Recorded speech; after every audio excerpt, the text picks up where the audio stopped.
all. Well, Meena, are we ready to put the show on the road? I think we are. We are. If you want to get our slides up, Yeah. and just a warm welcome to everyone. I know some people are still joining. I know some have their cameras off, and we totally understand Zoom fatigue. So feel free whenever you need to turn your cameras off. We know that you're still here. No, we Um, want them on. I want to see people. Don't we hide. when we're doing pair shares or opening it up, we would love to see your faces, but we recognize that like when we offer a centering, that might be an appropriate time to turn your cameras off. So we just trust you to check in with use your mindfulness, check in with yourselves throughout our time together today.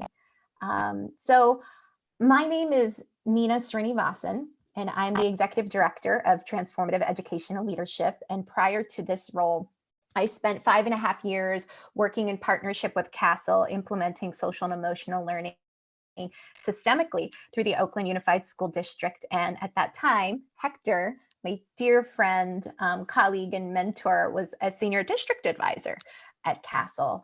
And before my work as a central office leader, I spent many years as a classroom teacher, as a teacher administrator, and mindfulness was always the foundation for teaching and learning for me. So I'm one of those people that's in the SEL world, but came into the SEL world through mindfulness. And it's interesting because a lot of my colleagues in the SEL world found mindfulness after SEL. So it's an interesting space for me to be, and I love the fact that I get to be with other educators today that are deeply committed to the power of mindfulness, but also recognize mindfulness isn't a panacea, and particularly in our current context of multiple interlocking pandemics, how we really need to hold an equity lens to the mindfulness work that we're engaged in. And I'm going to let my dear friend Hector introduce Great. himself. Thank you, Meena. Absolute pleasure visiting here and being here with you today. I am been a teacher, been an administrator, going from the West Coast, from Los Angeles to San Jose to Washington, D.C., and Virginia area. And then now I'm living in Austin, Texas, where I have gone from a principal to a superintendent of schools. I've served in 3 school districts here in Texas. And since retiring about 10, 11 years ago, I joined CASEL, the Collaborative for Academic and Social and Emotional Learning. Have been working with them as a senior district consultant, working with school districts, but I also do a lot of other work working with independent programs. Right now, I'm doing a lot of consultation with the country of Chile. They're implementing social and emotional learning down there. Spent a lot of time in Sacramento, probably about 6 years, and working with them on the implementation of district-wide social and emotional learning. And there is the time where I began to really learn a lot more about mindfulness and implementing them at practices at the classroom level, the school level, and also district-wide. So I've been with TEL already about 3 years now, and I serve as the senior advisor for leadership development and participate with the cohorts and the activities and the sessions that we hold for now. We're in cohort 2, but also I'm the board chair for TEL as well. And so it is really exciting to share with you some of the things that we've done with TEL and with the group that we're working with. We'll tell you a little bit more about that as we go along. I want to thank you all again for being here. There are so many other places you could be right now, yet you chose to be at this conference where we're really exploring how we can deepen mindfulness in service of creating a more compassionate and equitable world. And I wanted to just share a little bit about TEL. Transformative Educational Leadership is a leadership capacity organization that is really centered in on integrated threads. And Hector, you can advance to the next slide. And those 4 threads for us are leadership, equity, social and emotional learning, and mindfulness. And I'm one of the 3 co-founders of this organization. And for me, one of the things that I really learned in Oakland was that implementation of mindfulness-based social and emotional learning was far more successful in schools where leaders embodied these emotional intelligence competencies. And really, the link in this work was a focus on leaders. And so that's really what led myself and my colleagues, Linda Lantieri and Dana Reckstoffen, to found TEL, and Hector joined soon after. And we're so grateful for his expertise as a former superintendent in really growing the organization as well. From its inception, we've had a deep commitment to equity. Our board is 80% leaders of color. Our first cohort was 40% leaders of color, and we actually made an agreement that we're not going to move forward if we don't have at least 40% leaders of color, and our current cohort is 60% leaders of color. And this is challenging but incredibly rewarding work. And our organization itself is really in the midst of reflecting on what does equity mean now in our post-George Floyd context? And we're in the midst of this. And so today, we've had to shift also to doing our in-person retreats virtually. And we spent a lot of time really building our own capacity on what does transformative virtual professional learning look like. And we have a short time with you all. But our hope is that we're going to share a few of our best practices. And Hector, is there anything you want to add? Well, the main purpose of this session is to share with you some of the best practices that we've used in the TEL gatherings, and we want to make sure that we create a learning environment, that we can create a mindful community. These practices are very engaging. It's very exciting to see how people are responding, sharing, interacting, getting to know each other at a deeper level. And hopefully this will transfer into them developing leadership skills that will transform their work environments, the environments in which the greatest influence. And so we're really excited about what's happening here with our second cohort, which are about 50 participants already. Thank you so much, Hector. So we're going to take a moment now and tune inwards. So I'm going to invite us all to just drop in. And if it feels safe for you, you can close your eyes, but by no means do you need to. And just get in a comfortable position. And I'm going to give you 2 options for where you can place your attention. You can either focus in on your breathing, or you could focus in on the feeling of your feet touching the ground. So just connecting with your point of intention.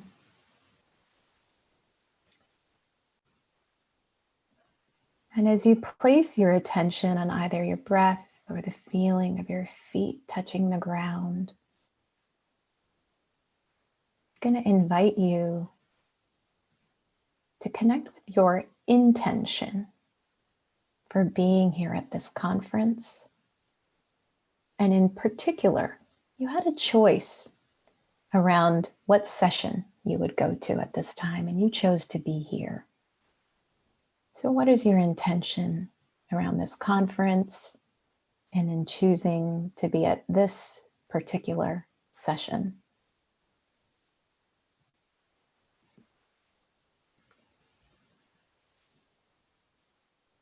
And just really listening to what your inner voice is sharing with you. Why are you here?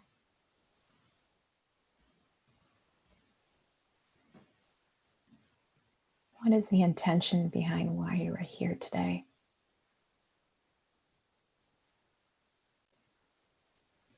And in a moment,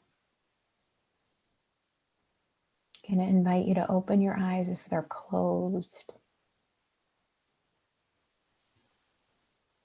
And as we come back into this space, into this virtual Zoom room space, I'm going to invite you to take a few moments and share your intention in the chat.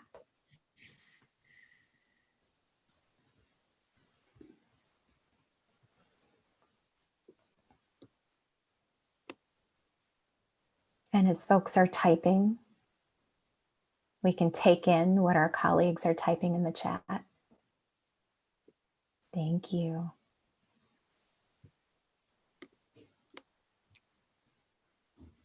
Beautiful. So we'd also love to hear from some of you. And research shows that when you get students talking at the start of class, they're more likely to stay engaged throughout. And the same goes for adults. So if we had more time, we'd want to hear from everyone because that's such an important practice of building community. But I'm going to invite one of you to share.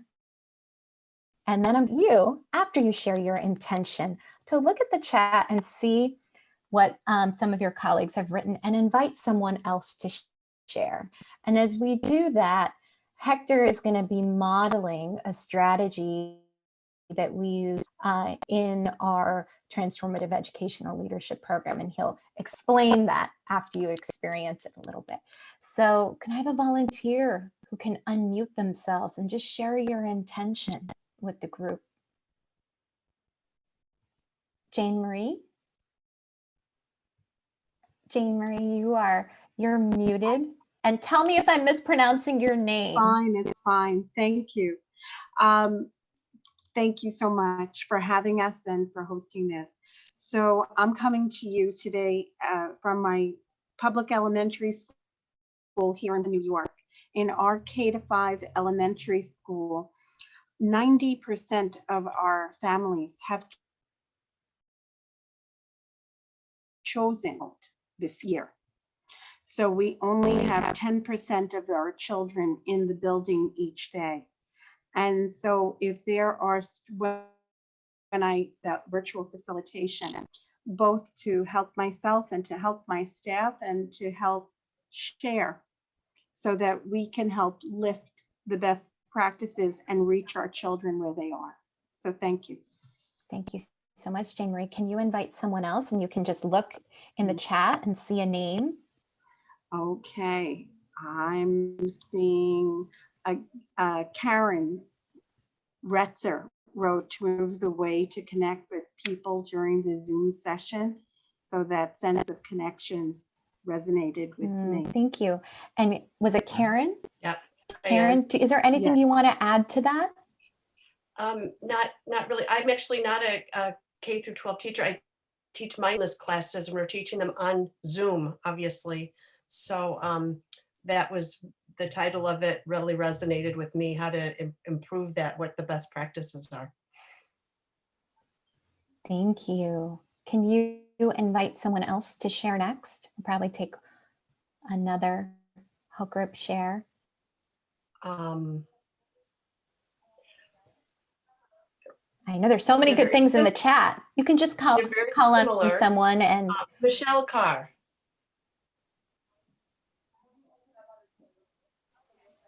Hi, I'm Michelle. I live in Rock Springs, Wyoming. And connection really resonated with me. I've noticed that that's in a lot of the responses, which for me, that was my reason behind the conference. Like many, I haven't been able to attend retreats due to COVID.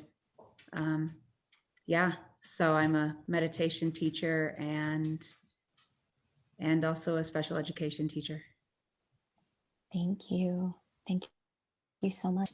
Hector, I think maybe we have time for one more. Does that sound okay? Yes. One more, spotlight them, and I'll explain that real quickly. So Michelle, can you invite one other person to share?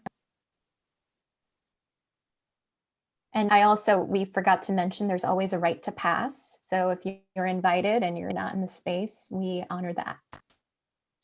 All right. How about Alicia Sanborn? Hi there. So I wanted to come to learn best practices around mindfulness. I've been out of the classroom for a little bit now, and I'm in a leadership role. So I really chose this session as to how I can help to facilitate for our teachers and for our students to learn through this virtual world. Thank you so much, Alicia. And I'm going to invite Hector to talk a little Yeah. bit. Yeah, there is a process on Zoom. It's called Spotlight. So when the person starts speaking, you can spotlight them, and they are enlarged on become a larger picture on the screen. And we do this a lot, just at, especially with a group of 50 people or more, and you can't always see who's speaking. When we spotlight, that's a feature in Zoom in particular that allows you to get a larger picture of what who's speaking and what are they saying. So what I want to do is I want to share with you a picture of our group that we're sharing their intentions, the one word about their intention and participating in TEL. And then after they shared, they were spotlighted, or while they were sharing, we spotlighted them so that everybody could see who was speaking. And it was very, very moving. And we've used this a number of times in several different activities. And one that we're going to talk about right now is called the Can I artifact. actually, Rich- Hector, can I Uh-huh. add something? Go Can ahead. you go back to the previous Yeah. slide? Uh-huh. So two things I wanted to share when we've done spotlighting. The two most moving times have been no speaking, just music. And we all know that music is metaphysical. It lands in our bodies and our beings in really profound ways. And so we had folks, this picture you see, it was the end of our last retreat, and they were setting an intention. We led them through a whole intention setting, contemplative practice. And then they wrote it down, and then everyone held up their word while the rest of the group sent them loving encouragement while listening to really powerful music.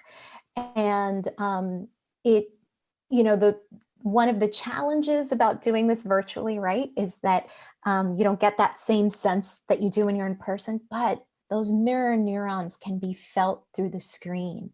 And we've definitely felt it with using the spotlighting strategy, in particular, using it with music. Another time, we actually had everyone receive loving kindness from the group. So everyone was spotlighted for about 10 seconds while the rest of the group just gave them loving kindness and support. And so we wanted to just share that with you as a practice we've found to really shift the mood and the energy and cultivate a sense of community and belonging virtually. And Hector, you can share about the next Oh, practice. well, I mean, that was perfect because there's just so much meaning behind these activities. And then afterwards, what happened is that when we had our retreat, then we had our cohort meetings. And that was the following week where the group of about 50 is divided into 5 cohorts. And within our cohorts, we got a chance to talk about the meaning behind each of their words. And it was very, very engaged, very personal. People were very comfortable in being more transparent in a smaller forum. But you can see here that we do this on a regular basis, and it's just really exciting as to what it brings out in terms of the sense of community. One of the other things that we have added to our repertoire of engaging activities is artifact ritual. And this is usually done at the very beginning of our sessions, meaning at the beginning of the cohort meetings. It goes on for the whole year. And we ask everybody to bring an artifact, an item that has some significance. And so we're going to give you about a minute to look for an artifact in your immediate surroundings, that has a significant meaning to you, or something that represents what mindfulness means to you, or something that's significant. It could be a photo, it could be an object, it could be a poem, something that has that meaning, something personal to you. And we'll have an opportunity to share out why this is important to you And we're going to go into groups, and we're going to use a breakout rooms, which we use often when we have the opportunity for people to share at a smaller scale. So I'll give you a minute to go look for an object, grab anything around you, something that has some represents what mindfulness is to you, or some personal significance, and get that ready to share out. And we're going to do our breakout rooms in just a second. But this is an example of some of the artifacts that others have brought. I mean, even a light bulb or a basket or a ring or a sculpture or something. So this will give you an idea of kind of the things that we've seen in terms of our sharing and of artifacts. I'm going to just add something. I guess folks, look for your artifact. You can still hear me. We use the artifact to really help build community at the start of our program, you know, where folks were asked to share their artifact. We actually had them connect it to their leadership, but we return to the artifact continuously. So it's not just a one-time thing. And so when we returned to the artifact, we asked folks to actually have the artifact share what would the artifact tell you now about your leadership journey. And so it's kind of taking things to another level, but there are different ways in which we can create meaning in learning communities. And the other thing I wanted to mention about that is the power of ritual. Right? The power of ritual. And as mindfulness practitioners, I think we're all aware that ritual, as we think about kind of the wider lens of contemplative practices, that ritual in many cultures are one of the most powerful ways that we can create transformation. So just wanted to put that out there, context. Do folks have their objects? Their meaningful objects? All right. Great. So what we're going to do is we're actually going to assign 3 of you to breakout rooms. One room has only, we're going to give you exactly 5 minutes. We'll give you a 1-minute notice and make it about 90 seconds each, and give each other equal time to share your artifact. And then when we come back, we'll invite 1 or 2 of you just to share out as a large group. So I'm going to send you to the breakout rooms. We'll time it exactly 5 minutes. We'll give you a 1-minute warning, and we'll begin to close up the breakout room. So here we go. Sure that people get equal time. So I'm going to invite maybe we didn't get a chance to share, to maybe share out, or anybody who would like to share their artifact out with a large group. Do we have any volunteers? I'd love to hear from some of you. Just unmute and. I mean, definitely I can share if you would like. Yes. So my artifact, actually, ladies in my group asked me to play it, but it's a musical instrument, speaking of India. But so first of all, the reason why I chose it, it's normally it was standing behind me. It's an instrument with which I actually practice on a daily basis my meditative practices. And since I'm a musician by training and also trained in yoga of sound, so the combination of sound and looking inwards is just very important for me. So I always perceive it through sound, and that's why the instrument is with me at all times. Wow. Thank you. Thank you so much, Igor. Yeah. One other share out. We'd love to hear from you. Lori? Hi. So I just shared out with the group my little chime, speaking of musical instruments, that I use both in my personal mindfulness practice as well as when I'm offering a mindfulness practice for teachers or school leaders or students. And I was reminded that I use it in my own personal life as well as professionally. And that one of my teachers, Thich Nhat Hanh, once held up a very small mindfulness bell, and he called it a musical instrument. Beautiful. Thank you so much, Lori. And thank you Wow. for bringing Ty's wisdom into the space. I don't know if you could see his calligraphy back there, ooh, that I have, and a photo of Ty back there. I appreciate the lifting up of sound. And I also wanted to name, oftentimes when we talk about equity, we focus a lot on racial equity, rightly so. And I recently had an experience facilitating a space with someone who was hearing impaired, and it was a mindfulness space. And so it was a wonderful opportunity for me to really deepen my equity lens around how to create a truly inclusive mindfulness space with someone who is hearing impaired, from figuring out the technology, because this was being done virtually, to also understanding how sound can be felt vibrationally inside, but also to always provide another option when I am doing a mindfulness of sound. So just wanted to name that, put that out there, that Yeah. because I mentioned how powerful music is before, but if we had someone in our group who was hearing impaired, we would really need to think through, how do we modify this so this offering is truly inclusive of everyone here? Yeah, and I hope that you saw with the sharing of artifacts, it really does focus on developing relationships. And that's one thing that we hear a lot, especially schools and even with adults. They don't have that quality time with a smaller, intimate group to sort of make meaning out of what the learning was, and also to have connections. And even with our TEL group, we hear all the time, we want more time together. And to be able to facilitate that around a single purpose is very, very impactful, and allows people to open doors and to share more.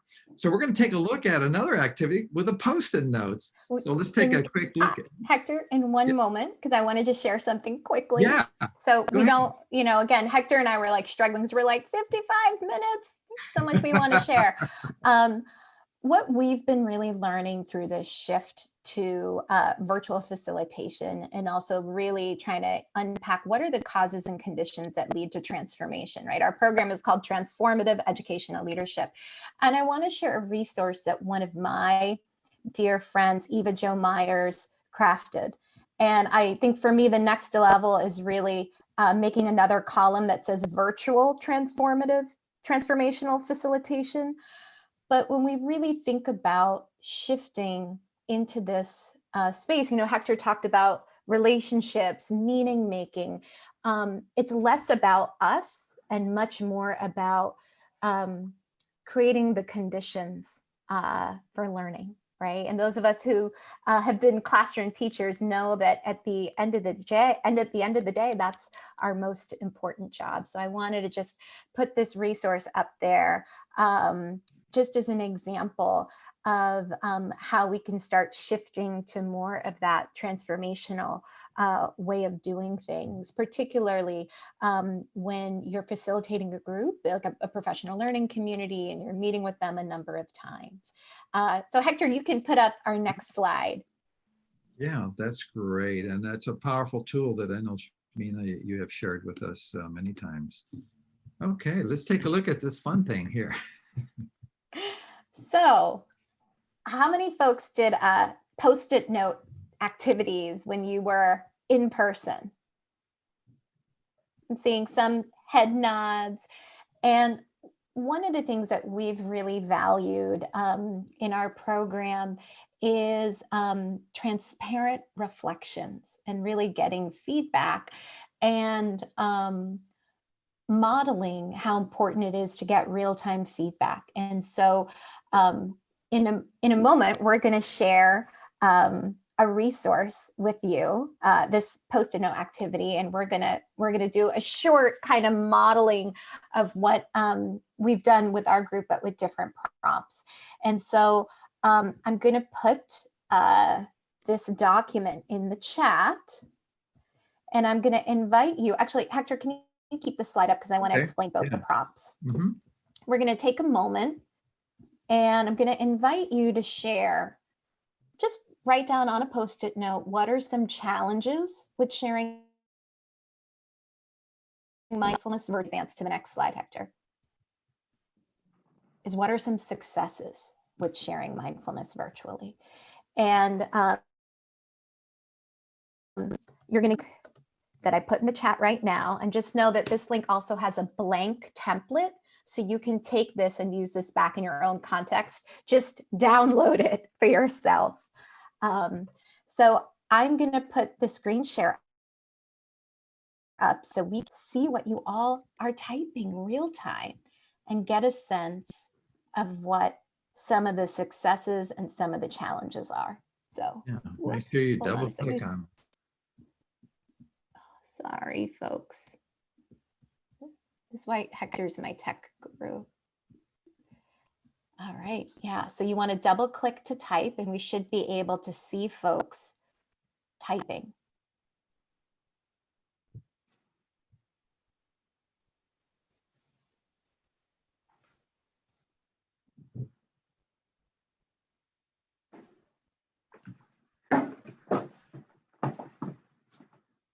How are people typing in there? I don't get it. You just double click. Or do you have the link in the chat, Karen?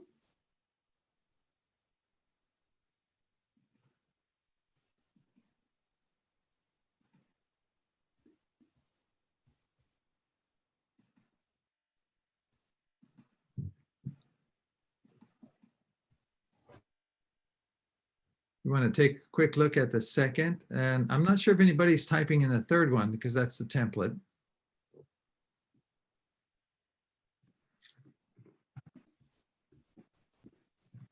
Here are the challenges, yeah. Here's successes. And here's challenges. And I'll get a chance to just show you what you can do with this information once everybody has given their input.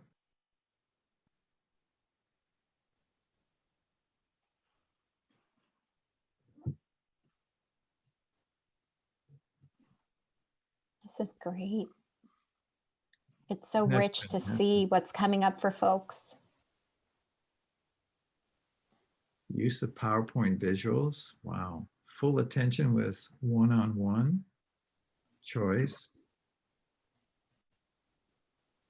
Interactive collaboration in real time. Doing it virtually. Use of chat boxes. Do we have people typing in the third one, Meena? It looks like there's something. Oh, Another. template for your use. Okay, That's okay. it's okay. You can still download it and delete what people have written if you want to use this template. Oh yeah, you can cut and paste, put it in the other one. That's fine. Yeah. So we'll give folks another minute. And again, we're just giving you a taste. This is like a taste of some practices that we found to be really successful. And if you want to just highlight your text and maybe put a smaller font that fit, or you can even enlarge the. Yeah, you can enlarge each of these. poster. So Yeah. I'm going to do that with sensing emotions right now. Mm-hmm. So you could just enlarge them. You can manipulate them and move them like you would with Post-it notes if you were in a classroom setting or leading a professional learning and doing like an affinity mapping exercise with Post-it notes. One of the challenges seems, I think it's pretty universal, maintaining engagement without physical proximity. Mm-hmm. Yeah. Yeah. Gauging Hector, interest. I think we might, just in the interest of time, Yeah. may need to transition to you sharing how some of the ways you can use this Post-it Absolutely. note activity. So I'm going to stop Yeah. my share. Yeah, that would be great. Sure, we can take a look at that right now. Now, once I've used this in many different forms, and once you have the data, you can size it, either the actual Post-it or the fonts themselves, and I color code them. So this particular activity, I was working with prospective superintendents, and what are significant learnings from today's session? So I had a session with them just the other day, and there were several activities we did, but the majority loved this Indigo assessment, which gives them information about their leadership style, and also their challenge on problem of practice, we call it POP. And you can see how just by color coding it and clustering it, you can get a really good idea exactly how this fits into the big picture. Meena, anything you want to add to that? No, just that I found it incredibly useful. And being able to manipulate them, folks being able to see what other people are typing. And I know that there's, things like Jamboard, there's other things out there Mhm. that can be utilized, but this is pretty low tech and accessible through Google Slides for everyone. And Marina put a question in the chat. I've already done it. I've created a blank template. And so if you click on that link, just don't write on the last slide, folks, download it. And then you'll have it for your use. Yes.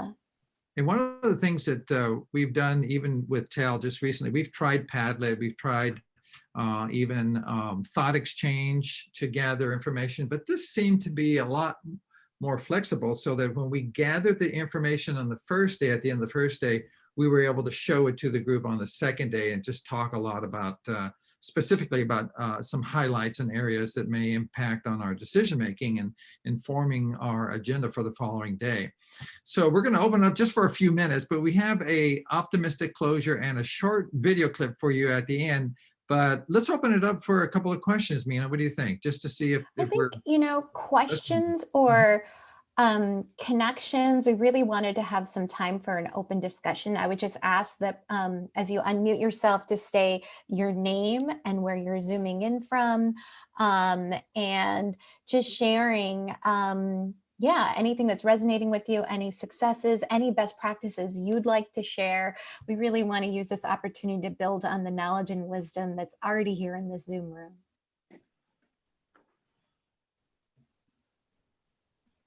any questions or thoughts you might have so far?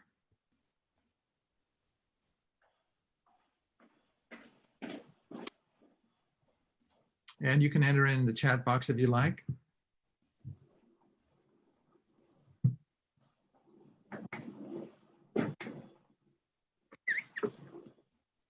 Questions too, whatever's on your heart and mind right now.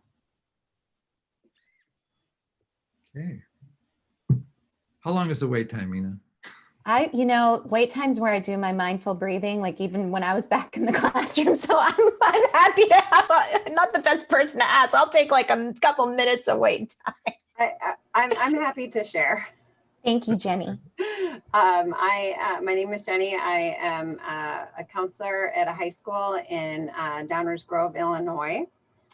And I just appreciate on some level, just the learning and the creativity of trying to reach students in new and creative ways.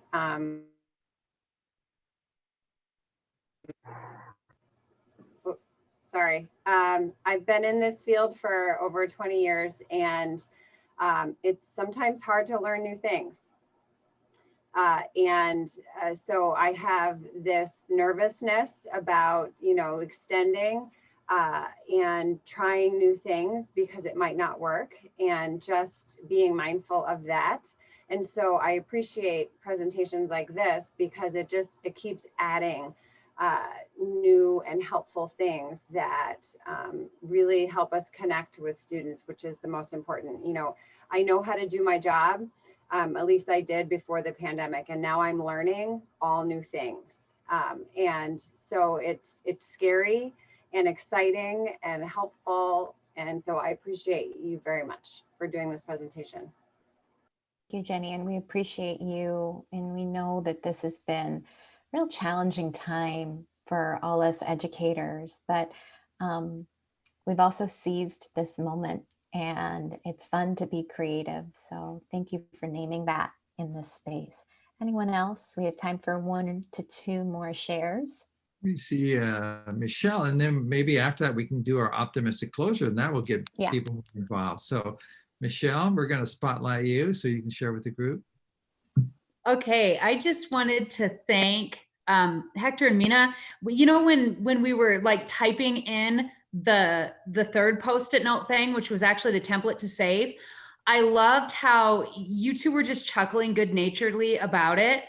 And what wonderful modeling for us as educators to carry that lighthearted joyfulness that you both just modeled into our classroom with our students. It just really struck me. Yeah, so thanks. Thank you. And you know, one of the things that Meena and I did at the very beginning, we do it with Tel. We welcome people onto the screen. We would do that normally when we were face to face, but somehow we've gotten away with that virtually. You just kind of wait till people get on, and you start the business. But we really enjoy welcoming you because you're important. We want you to feel important, and it's all about the mindfulness, the social and emotional learning, and the sense of beloved community. And you, it's very difficult to create it virtually, but like you know, you said that, you know, it's a whole new skill set, and we have to kind of relearn things almost like a first year teacher. But once you get the hang of it, it really kind of flows pretty smoothly. Meena? Thank you, Hector. And I just want to add to that, you know, sometimes in contemplative spaces, we're so into the practice, we gotta breathe, we gotta center. We have to remember that first of all, there's the context of being virtual, right? And how many people feel isolated. But there is another way of doing things, a more collectivist way. Hector and I both coming from non-dominant cultural backgrounds, I think recognize the importance of doing that, of really making people feel welcome. And then we always do our centering practice, but we know for a lot of folks that in order to be able to drop in, they have to be able to first feel welcomed and safe. Absolutely. And I want to point out that Marina has the link to the Emojipedia. And we're going to go on to our optimistic closure just to make sure that we're able to share with you some of the things that we do as well. Meena?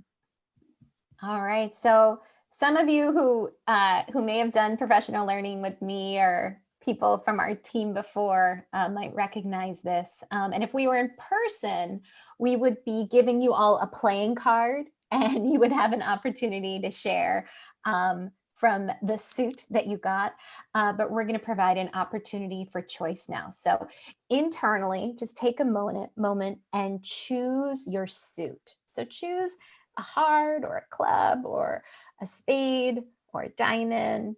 So just choose your suit. And I'm going to ask for those who chose a spade. We're going to have an opportunity now to write in the chat. What's something from the past 50 minutes that you want to plant as you go forward? What's something you want to plant as you go forward? Then we can just engage with the chat as people are typing.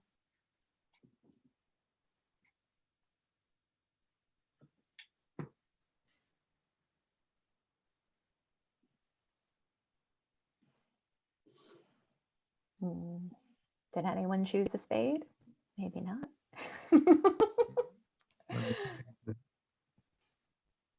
Yeah. Or maybe if somebody would like to share Yeah, out. someone would like to share out. Is there something that you want to plant? Maybe as we we can move just forward? call one. Are there any hearts out there that would like to share out first? Heart, go ahead, unmute. And Dan? Have not been feeling very inspired this year, just obviously with everything that's been going on. So I think having some new tools and some invigorating ideas about how to spice things up a little bit, especially this time of year, has been very helpful. So I plan to include that, or take that feeling with me. Thank you. Great. Okay. And Hector, there was a request to keep the Yeah, I slide saw up. that. So let's go on back to the, any diamonds out there? Diamonds would like to share.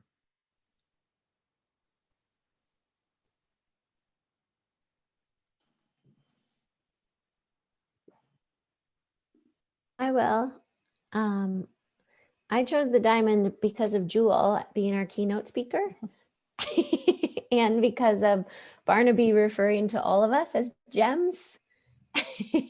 And I just think anytime, this is my third COSA mindful conference, I'm on the board, and anytime I'm able to be with a bunch of educators that consider this valuable and important, it just brings nothing but jewels and gems and nothing but goodness. So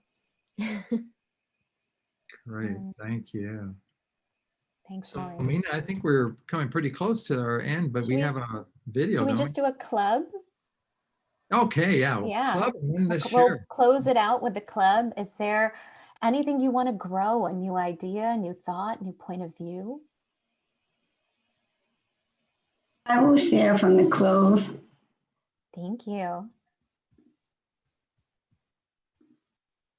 Anyways, the clove is, I'm thinking of a 4-leaf clove, and I'm thinking how lucky we are to have this group to share, and how lucky we are to have you two sharing with us today. Thank you. Thank you so much, Barbara. And folks are writing in the chat as well. So we're gonna move into our closing. This is a 2-part closing. And we're gonna invite you to experience, Hector is gonna play a song that has sort of become the anthem for our transformative educational leadership. And we're gonna invite you to experience this music as a contemplative practice. So let the words and the music just fall into your body and being. You can keep your eyes open and we're going to project the lyrics.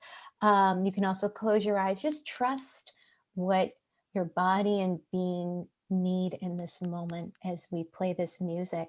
And this is how we're going to close our time with you. So thank you very much. Hector, you want to cue the video? Absolutely.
Things my family did. I am not the voices in my head. I am not the pieces of the brokenness inside. I am light. I am light. I am light. I am light. I am light, I am light. I am light, I am light. I'm not the mistakes that I have made, or any of the things that caused me pain. I am not the pieces of the dream I left behind. I am light. I am light. I am light. I am light. I am light.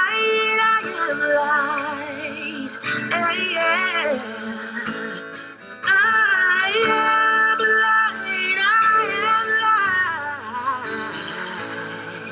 I am not the color of my eyes. I am not the skin on the outside. I am not my age. I am not my race. My soul inside is all light. All light. Oh, light. Yeah. Oh, light. I am light. I am light. I am light. I am light. Yeah. I am divinity defined. I am the God on the inside. I am a star, a piece of it all. I am light.